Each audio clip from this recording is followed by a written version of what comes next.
Español, Latino, Hispano, Chicano, or whatever I call myself. I look the same. I feel the same. I cry and sing the same. I am the masses of my people. and I refuse to be absorbed. I am Joaquin. I am Joaquin. I am Joaquin. I am Joaquin. I am Joaquin. I am Joaquin. I am Joaquin. I am Joaquin. The odds are great. But my spirit is strong. My faith unbreakable. My blood is pure. I am Aztec Prince. And Christian Christ. I shall endure. Like the aforementioned Joaquin in Rodolfo Gonzalez's iconic civil rights era poem, Chicanos Por La Causa has endured for more than 5 decades to be the voice and champion of the people it has represented since the late 1960s. And what began as a small contingent of student activists taking to the Phoenix streets to protest for a better education turned into the birth of an organization that has become an agent for positive change locally, nationally, and globally.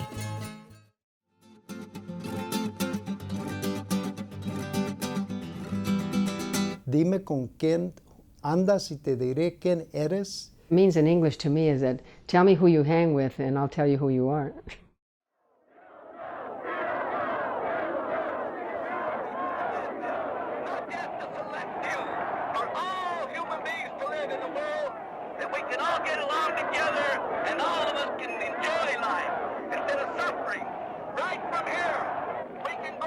Around the country, in Texas, California, Colorado, there was a whole new movement, and they called it the Chicano movement, that was going into the high schools to motivate students to want to improve their education a lot. And walkouts, blowouts were happening, particularly in Texas and California. Mexican-American students across the Southwest, including Phoenix, began protesting by conducting organized school walkouts in 1968.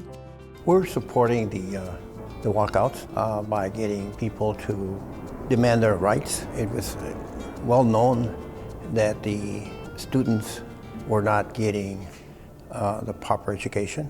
When you talk about infancy and Chicanos Por La Causa, you're talking about infancy in Daniel Ortega.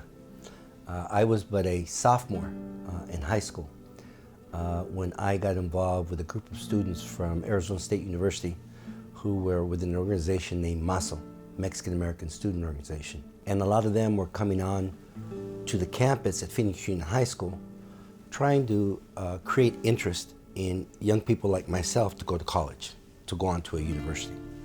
But in the process of trying to motivate us to go to college, they also had the desire to get us to join them to fight for equality. In the case of many professors, I was probably thought as a communist and worse. And that is one of the reasons why we have so much cariño with Terry Cruz. Terry Cruz was one of the very first persons that we talked to, and she accepted us. And she was a little older than we were at that time. But she gave credibility to a lot of people that normally would not associate with being Chicano. And so it was easier for the organization to get more credibility amongst that group of people. Student organizers from Arizona State University and Phoenix Union High School were motivated and inspired by national events like the Vietnam anti-war protests and the civil rights movement led by the Reverend Martin Luther King Jr. They were demonstrating against academic discrimination and racial injustice. Mexican-American students were forbidden from speaking Spanish in the classroom and on school grounds. And they were being pushed to pursue trades, not college. It was very difficult to integrate into the school program, into the school curriculum. And sometimes we were outcast because, first of all, we were Spanish speaking. And secondly, a lot of the public schools didn't really accept us being there. As a young man, I was very proud of who I was from an ancestry standpoint. I was Mexicano. I was very proud of being a Mexicano. my parents, my food, my music, just the whole cultural aspect of who I was very proud of. But I never really saw the inequities that I was facing, because you have to remember that if you live in a barrio, you're all the same. To recognize discrimination, I would have had to gone outside of that. And I didn't really recognize it for what it was. And when these students, these people, some of which were the founders of Chicanos Por La Causa, came onto the campus not only to motivate me to want to go to college, but they also began to talk to me about how things were not equal and what it is I could do to make things better for our community. And they were very simple messages that really combined well with, you need to get an education, young man. And the reason why you need to get an education is because we have lots of issues in the community that need to be dealt with people who have educational backgrounds. And that really inspired me. At that point, I started realizing, hey, wait a minute, they're right, you know. We don't have enough Latinos at college. We don't have, our kids are dropping out. And we have been discriminated against, and I didn't even realize that. You know, I was aware of the moment. In fact, I had a small carpet business at that moment. I already had a family. So I was into tracking the news like everybody else was, and obviously driving by Immaculate Heart, where all the students had gone. And on top of that, one of my brothers was at Phoenix Union High School. I was very, very close to watching the actions that were taking place. And away from that, I was already interested in the movement. I mean, that was part of my youth. I was always talking about helping create a Chicano organization that would take on the issues of discrimination and so on. Especially since I experienced that, especially with my father, how they discriminated against him on promotions. And so it was close to my heart, and I think it was to all of us at that era, you know, that generation of us. They woke up a sleeping giant in Phoenix. The organization at that time, younger people, we called ourselves Chicanos. Most people in other organizations did not like the word Chicano. My father, for one, would say, do you know what a Chicano is? You know, what are you doing joining Chicanos Por La Causa? I had supervisors in state government when I left DES to go work for Chicanos Por La Causa. Do you understand that it's a militant group that you're going to work for? Even my mother said, ¿Qué es eso de Chicano? He said, that's a real low-grade, you know, name. And he said, más pachuco. We said, that's a movement, Mom. Es un movimiento. She said, no, es una palabra muy baja. Arizona State University students and community activists began finding their voice and the courage and determination it took to organize and fight against injustice. They were inspired now to seek out basic rights to end years of neglect in their barrios, decades of abuse in their jobs, and years of intolerance and a lack of opportunities to give their children access to a quality education.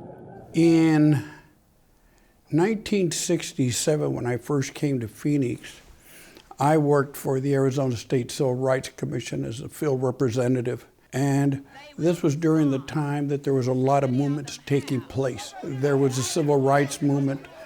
Cesar Chavez was organizing in the fields. Jody Lopez and Rosie Lopez and others were meeting in the community. So it was a great time of social discussion and social interaction of the plight of our community. And in the 60s, in 1967, quite frankly, is what gave birth to the organization of Chicanos Por La Causa.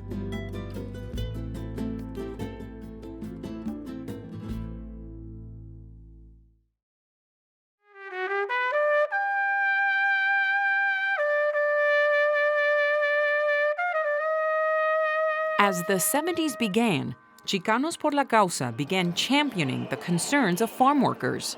Many of CPLC's leaders were the children and grandchildren of farm workers. They had first-hand knowledge and many times experience what it was like to have to travel with the seasons, working from crop to crop. In view of how the farm workers, migrant community traveled, the crops dictated our lifestyle. And the owners of the crops dictated our homes. If you would have a very small shack, if you want to call it that, to our standards now. And going to school was really an experience that was not very good for the children. Going back to my mindset, I think I went to maybe 12 different elementary schools. Consequently, I could never tie into either the educational process or friends or have any support because we had to move again, and we just kept moving. It's only when Cesar started talking about the working conditions. We worked 12 hours a day for as low as 60 cents an hour, 7 days a week. And so it's very difficult, and under every condition, weather condition there is. The farm owners oftentimes did not care about the conditions.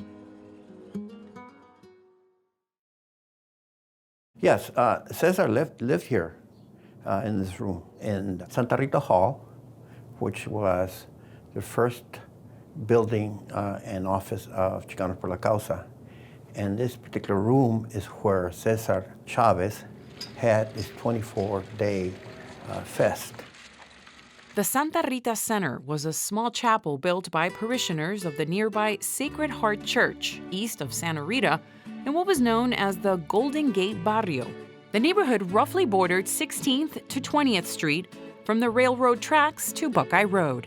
Growing up here was, a life that I think everybody should have had. You could go out and run around any hour of the day, any hour of the night, and the neighbors would take care of you. As children, they would watch over you and take care of you. It was, I think, part of life that I think a lot of people don't see anymore, where you actually knew your neighbor. You break bread with your neighbor. You go to church with your neighbor. You pray together with your neighbor. And those are the things that we got to live firsthand, an experience that a lot of people will never experience. The people in the Church of Golden Gate had evolved over decades and generations and had begun organizing the people to improve their community and those barrios nearby. The community members came from Sacred Heart, from Golden Gate, from Campito, from Cuatamipas, from Green Valley, St. John the Baptist, all the different neighborhoods. And they were the community representatives on CPLC's board. You have all this activity going on right now. It already is there. Many of the people who lived here were part of that farming community, So you have students who are ideologically getting involved with Cesar Chavez. You also have the veterans community. You see all these things that are coming together. And so when the students from ASU show up, they got a base. I mean, it's no accident, that CPLC, Barrio Youth Project, which basically headed the student boycotts in 1970, Valle del Sol, all come from Sacred Heart Parish. Chicanos Por La Causa's role in the Chicano movement began to grow in numbers and strength because of the synergy with the Golden Gate community and its parish. It was the beginning of a strong partnership fueled as their barrio grew in the shadow of the city of Phoenix's growing downtown.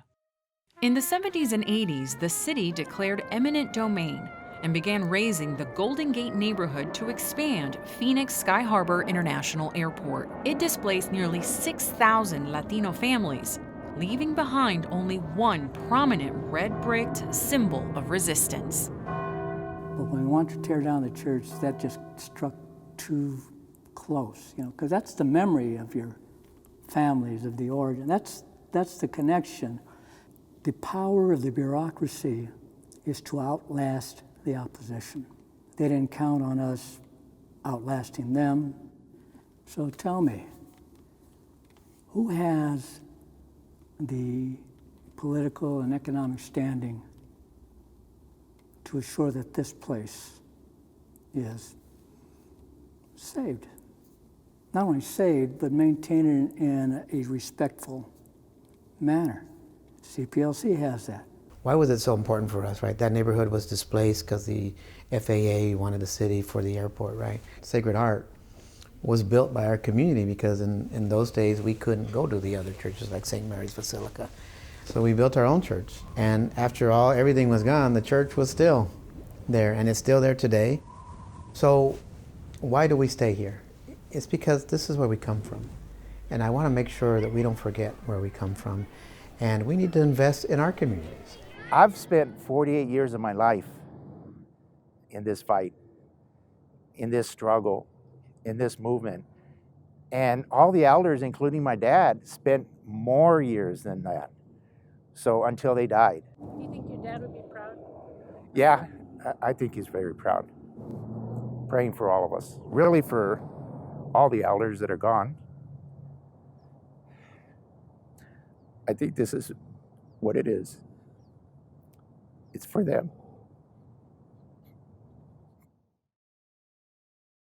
The alliance between Chicanos Por La Causa, the Barrio community, and the Phoenix Roman Catholic Diocese arose again in 2017 after the Phoenix City Council approved a deal to preserve the church and develop land around the property. You know, we have 60 buildings throughout the state of Arizona.